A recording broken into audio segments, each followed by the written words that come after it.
muy buenas tardes, sean todos ustedes bienvenidos a una transmisión más de sus canales de confianza. Adultosmayores.online, la web del adulto mayor, mejores convocatorias y todo de derecho. Y estamos muy contentos porque seguimos con las entrevistas a los candidatos a ocupar un puesto en la Suprema Corte de Justicia de la Nación. Y hoy tenemos el gusto de tener una entrevista con el candidato Eduardo Santillán, que tenemos en estos momentos aquí en pantalla, el candidato a ministro con el número 60. Así es, ¿verdad, candidato? Así es, muchas gracias, con el gusto de saludarte y pues agradeciendo mucho la oportunidad de tener estos espacios de participación y de comunicación con la sociedad y además pues en un segmento tan importante como el que ustedes tienen. Y pues sí, efectivamente soy el número 60 de la boleta morada, Eduardo Santillán, candidato a ministro de la Suprema Corte de Justicia. Perfecto. Candidato, pues una política que hemos establecido aquí en el canal, lejos de que nosotros podamos leer su currículum, que por cierto es bastante amplio, dejamos a los candidatos que nos platiquen acerca de su experiencia, de su perfil y las razones fundamentales por la cual se postuló para tener un puesto en la Suprema Corte de Justicia de la Nación. Muchas gracias. Pues mira, yo soy Eduardo Santillán, nací el 14 de febrero de 1974 en la Ciudad de México, hijo de padres comerciantes que no concluyeron la primaria y que pues me he forjado precisamente en una cultura de esfuerzo, de dedicación y egresado de la Facultad de Derecho de la UNAM. Al mismo tiempo, pues me he desempeñado como profesor en la misma facultad desde 1999.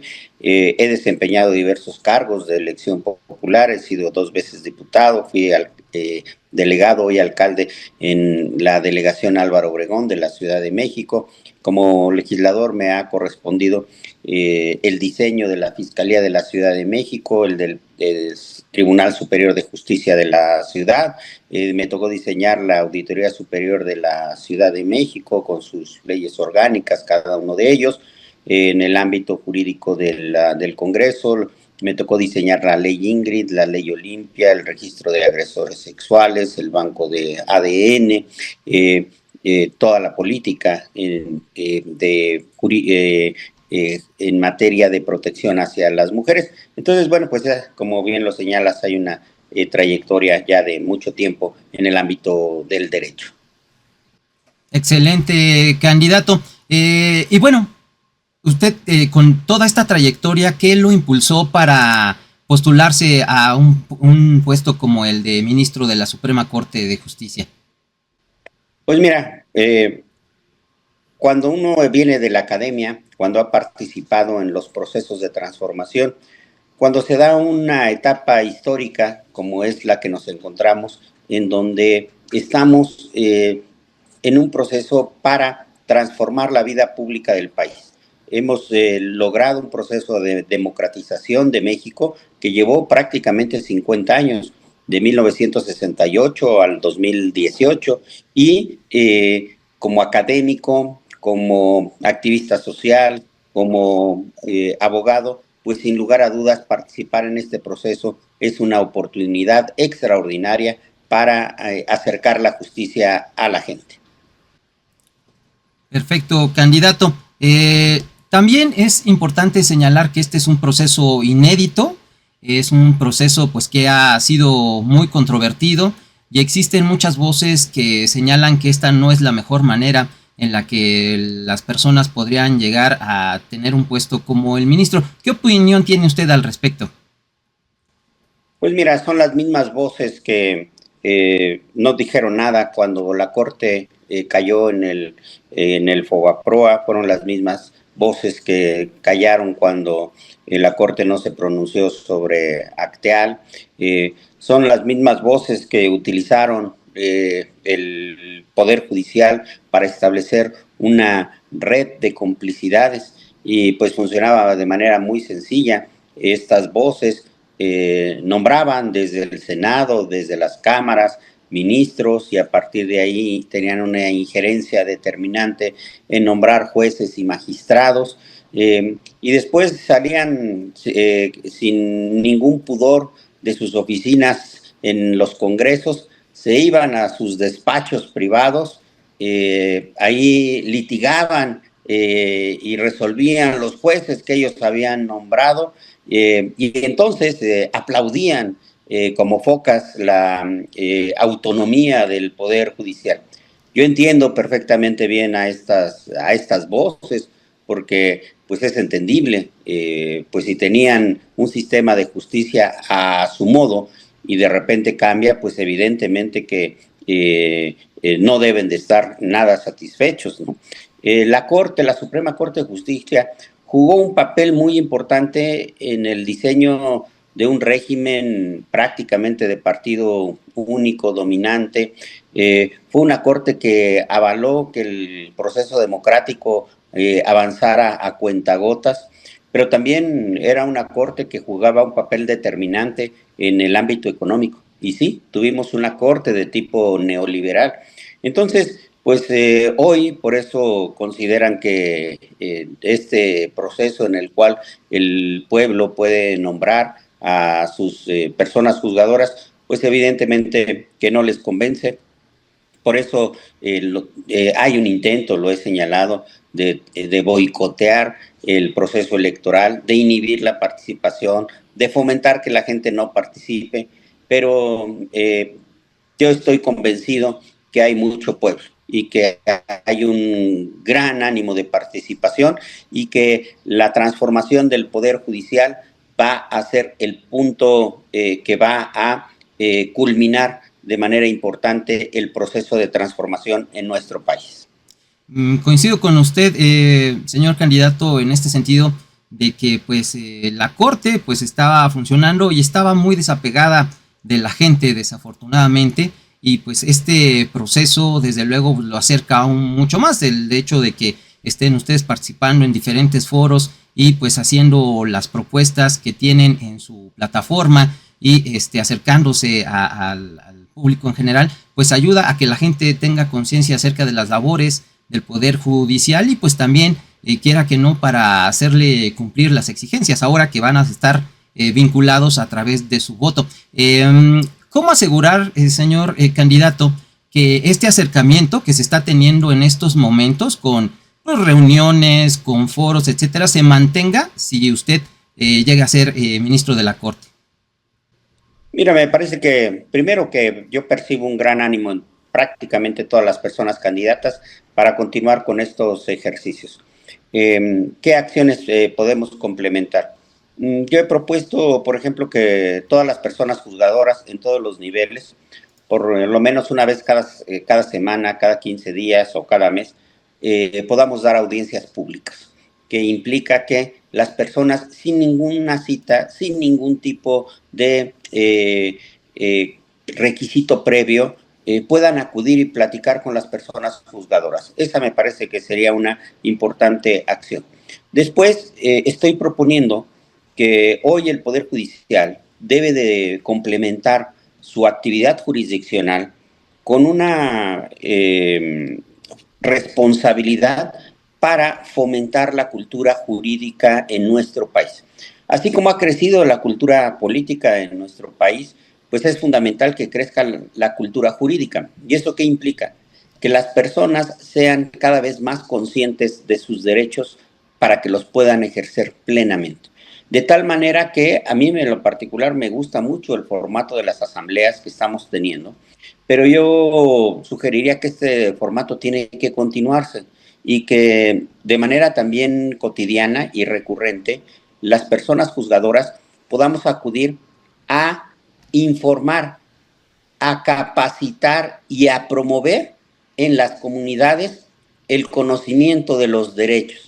A mí me gustaría que todas las personas juzgadoras vayamos y les platiquemos, por ejemplo, en una comunidad, cuáles son los derechos y deberes dentro de la familia, que les platicamos cómo se hace un contrato, cómo podemos hacer valer nuestros derechos.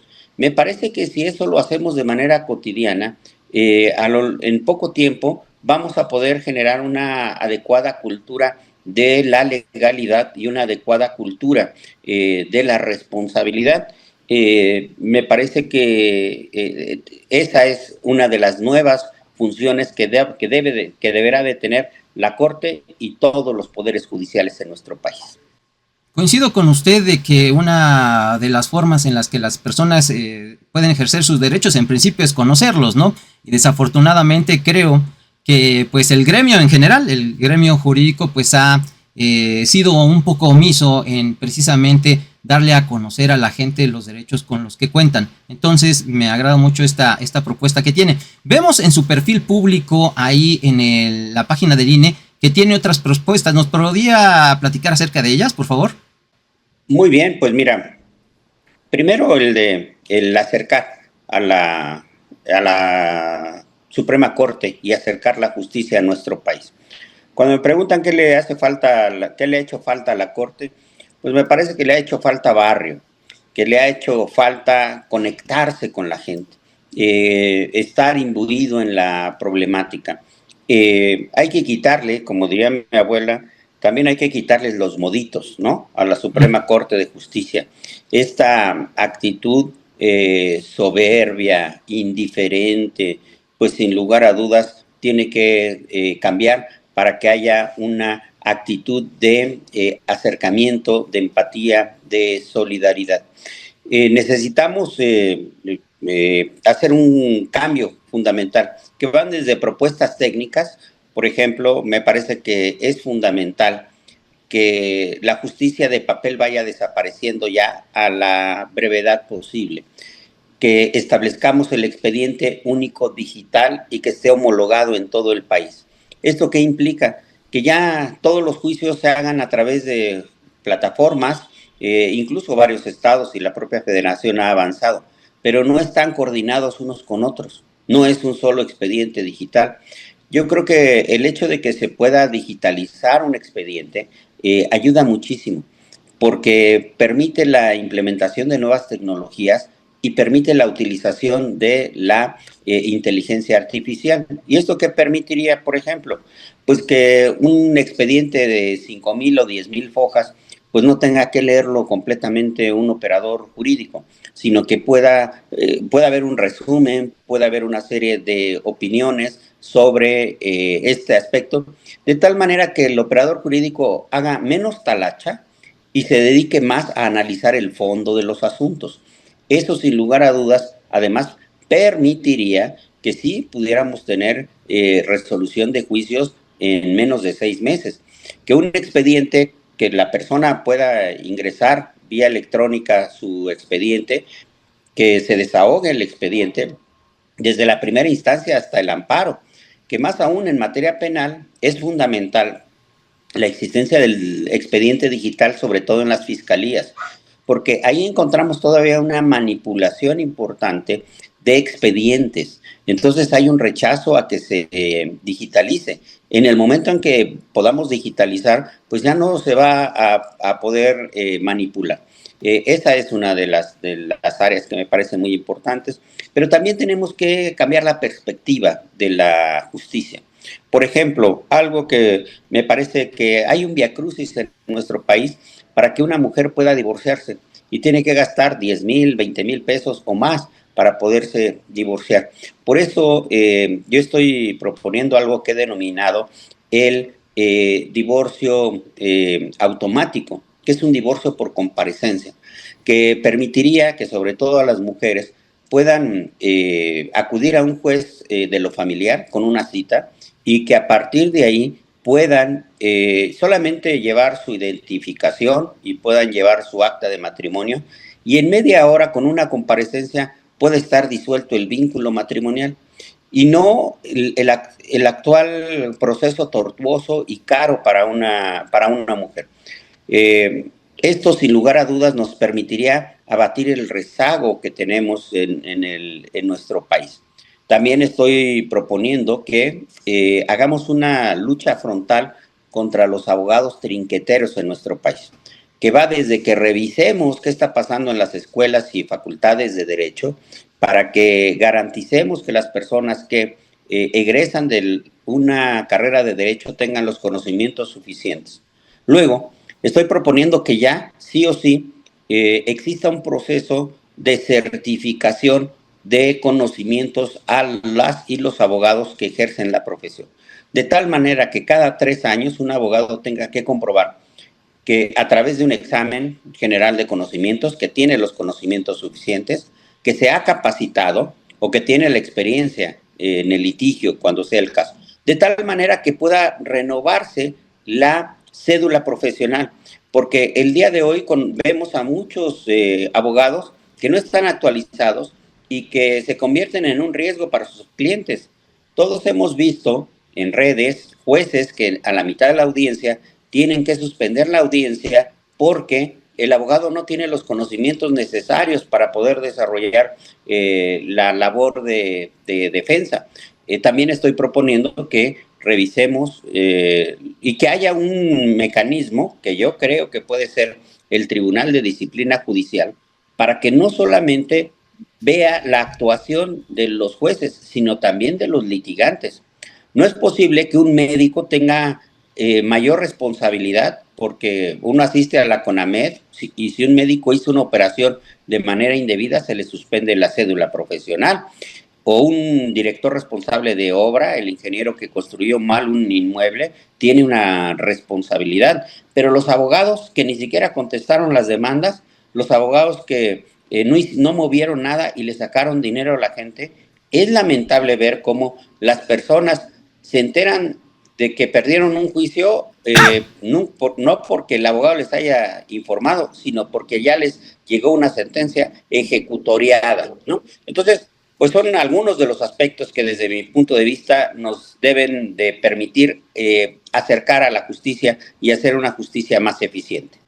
Me encantan sus propuestas, abogado, coincido con ellas, primordialmente del uso de las tecnologías. A mí me parece inaudito que a estas alturas del partido, ya en este siglo, estemos todavía ocupando las inmensas expedientes de papel y se les obligue a los abogados a llevar tantas copias para, por ejemplo, presentar un amparo. O sea, es anacrónico. A mí me parece ya a estas alturas que es ineficiente, es costoso para las personas que buscan justicia y también una complicación para los propios encargados de resolver este tipo de juicios, ¿no?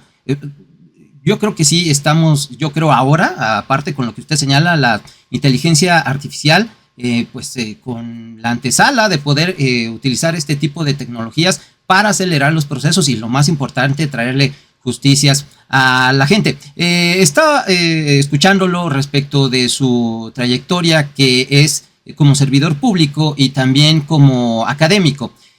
Hace poco tuvimos una conversación con una candidata que refería que se tenía que tener experiencia como abogado encargado de resolver asuntos. Esta candidata trabaja como magistrada y decía que esa experiencia se debe tener para llegar a un puesto como este. Usted tiene otro perfil, entonces, ¿qué garantizaría que una persona que no está metida en este mundo de esta capacitación a través de los medios de capacitación que tiene, por ejemplo, el Poder Judicial, la Escuela Judicial, etcétera, le pueda garantizar justicia a los ciudadanos? A mí, si me permite, yo tengo una opinión ahí que también los propios integrantes del Poder Judicial tienen que voltear a ver la experiencia de otros profesionales porque no tienen la visión total acerca de lo que es los problemas que tienen los justiciables.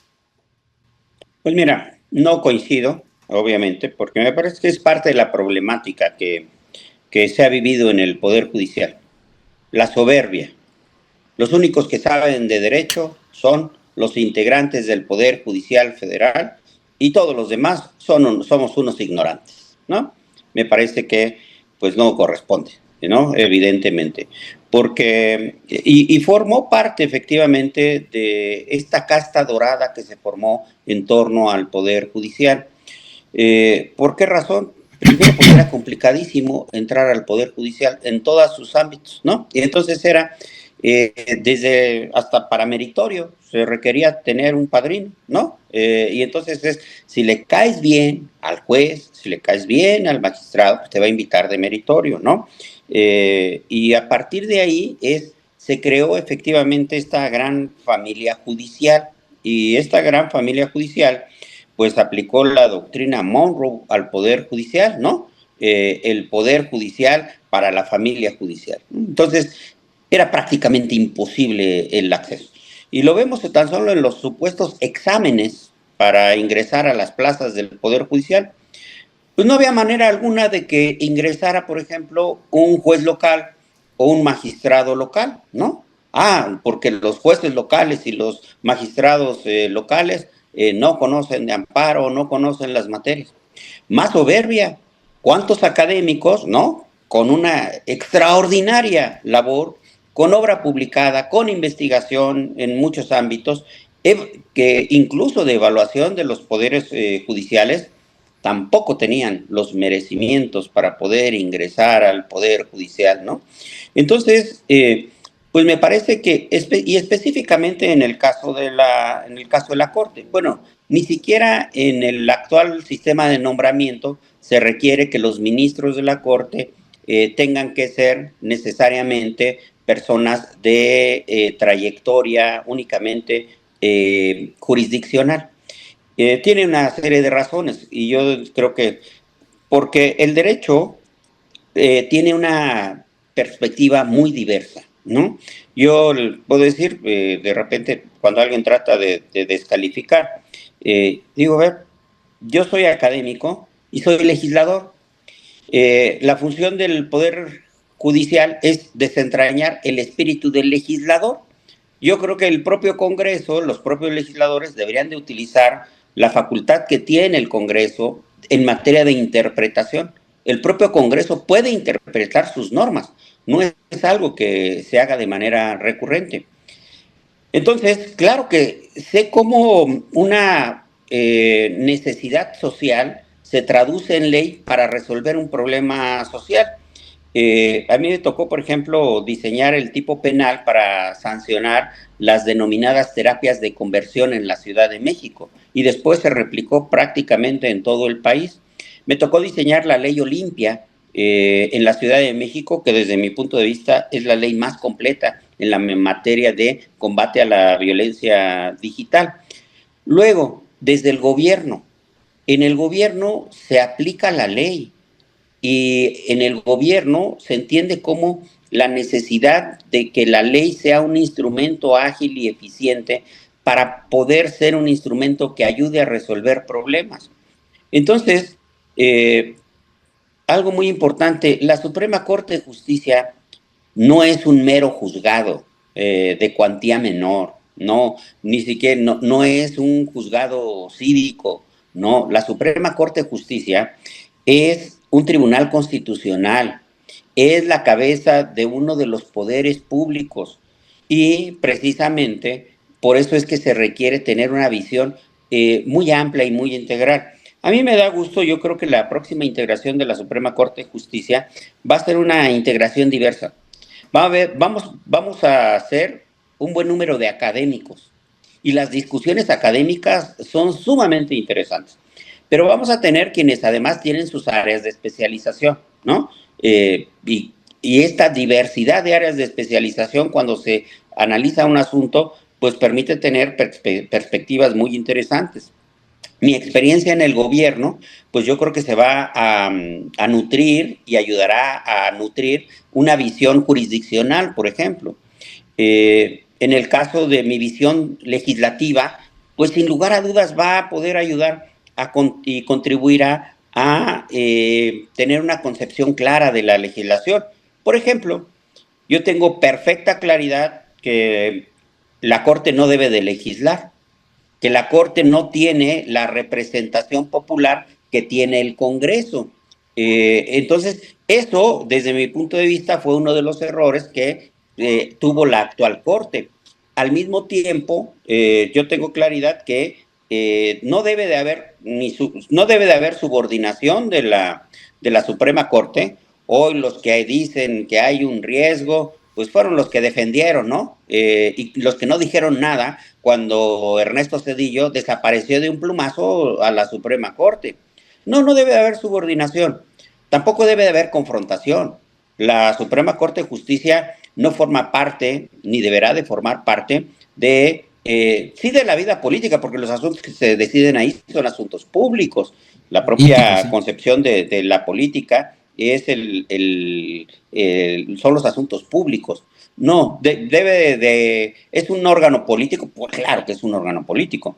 Lo que no debe hacer es una política partidista, y menos una política partidista de oposición, de tal suerte que, pues yo estoy convencido que la próxima Corte de Justicia va a tener personajes con mucha preparación académica, con una gran experiencia en los diversos ámbitos del derecho, y algo que me parece extraordinario, la legitimidad que da el voto popular, y con ello una gran fortaleza para ejercer a plenitud su independencia.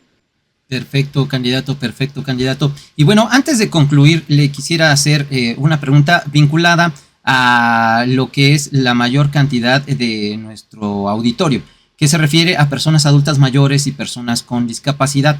¿Cómo acercar a estos grupos de población a la justicia a través de una persona que llegue a ocupar el cargo de ministro? Mira, en primera instancia, como lo decía, tiene que haber empatía y debe de haber una conexión muy importante. A lo largo de mi vida he trabajado muchos temas sobre personas con discapacidad y sobre personas adultas mayores. Algunos de los temas que a mí en lo particular me preocupan y que están muy orientados hacia ese tema. Problemas estrictamente jurídicos, independientemente de los temas sociales. Primero, eh, ¿qué pasa con los adultos mayores que no tienen un acta de nacimiento o que tienen un error en su acta de nacimiento? Es un verdadero viacrucis, un juicio para corregir un acta de nacimiento. Desde mi punto de vista, tenemos que garantizar plenamente el derecho a la identidad de las personas. Tenemos un segmento muy importante de adultos mayores que tienen errores en sus actas de nacimiento. Tenemos que avanzar de manera muy importante.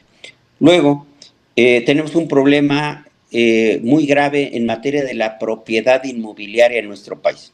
El 60% de la propiedad inmobiliaria, en mi estimación, es irregular en el país. Las personas no tienen la escritura a su nombre. De tal manera que tenemos que hacer una revolución muy importante para garantizar que las personas tengan sus escrituras a su nombre.